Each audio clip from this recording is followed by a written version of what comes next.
Bonjour tout le monde, bienvenue ici encore une fois sur notre chaîne de YouTube, ton guide d'expat Panama.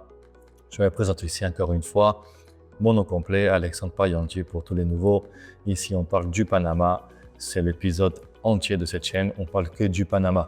Alors, on a déjà parlé la partie numéro 1 sur la résidence fiscale. La partie qui suit, on va parler de la convention qui existe depuis 2011 entre la France et le Panama pour éviter la double imposition.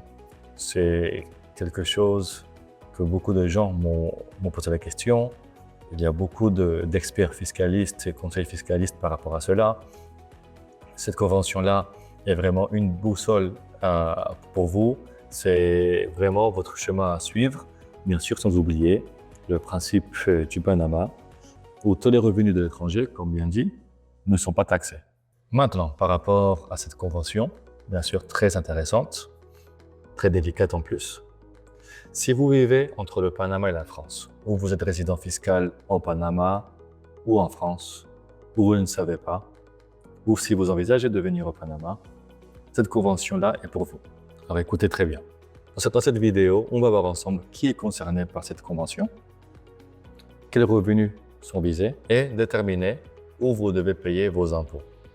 Mais bon, sur cette dernière question, sur ce dernier point, déterminer où vous devez payer vos impôts, comme c'est quelque chose, comme c'est un thème qui est vraiment délicat et qui vraiment mérite une analyse tête à tête, une analyse délicate et personnalisée. Je ne vais pas beaucoup en parler sur cette vidéo, presque même pas en fait. Et avant tout ça, je vais parler pourquoi existe-t-il cette convention. Cette convention existe, bien sûr, comme bien dit, pour éviter la double imposition. Cela veut dire que si vous êtes résident fiscal au Panama et vous avez des revenus en France, sans cette convention-là, peut-être vous devez payer vos impôts en France et au Panama. Grâce à cette convention-là, vous allez payer les impôts que dans un seul pays. Et c'est là vraiment où vient le mot ou les mots résident d'un État contractant. Quand la convention parle de résident premier, on parle de résident fiscal. Et quand on parle d'un État contractant, cela veut dire entre la France et le Panama.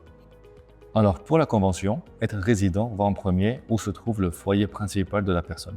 Quand je dis principal, je parle permanent. Après, si la personne a une résidence permanente ou principale, on va dire, dans les deux pays, c'est possible. Il y a des gens qui voyagent beaucoup.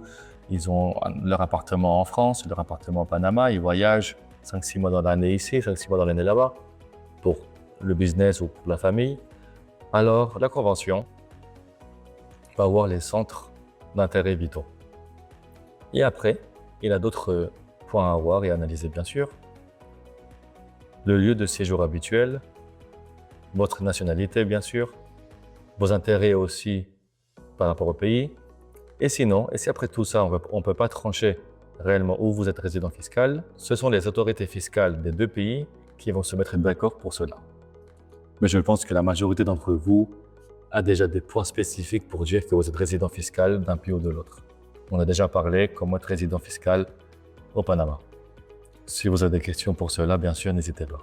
Comme deuxième point à parler, on avait dit qu'on allait parler quel type de revenus indique cette convention-là. Alors, on parle des dividendes, on parle des salaires, on parle des transferts de biens mobiliers et de biens immobiliers, on parle même pour les artistes, les mannequins, par exemple, on parle pour les gains de compagnie, de société.